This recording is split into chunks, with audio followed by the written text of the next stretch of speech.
Hello, সবাই কেমন আছো?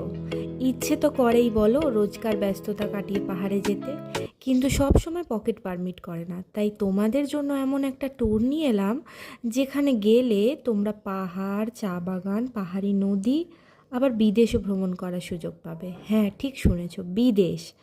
পাসপোর্ট, ভিসা কিছুই লাগবে না, লাগবে শুধু বিদেশ যাওয়ার ইচ্ছা।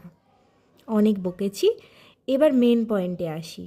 হাওড়া কিংবা শিয়ালদা স্টেশন থেকে রাত ওই 8:30টার ট্রেন ধরে টুক করে পরদিন সকালবেলা 9টা করে নেমে পড়ো নিউমাল জাংশন। এই স্টেশনটা থেকে তোমাদের ডেস্টিনেশন অনেকটা কাছে হবে। এইবার আগে থেকেই আমাদের একটা 4 হুইলার বুক করে রাখতে হবে, যে আমাদের হোটেলে ছেড়ে দেবে। আমরা একটি 4 হুইলার বুক করে রেখেছি এবং সে ডিরেক্ট নিয়ে চলে যাবে আমাদের হোটেলে। ওই যে আমাদের ড্রাইভার দাদা দাঁড়িয়ে আছে, আমরা এখন এই ড্রাইভার দাদার সাথেই ডুয়ার্স ঘুরে দেখব।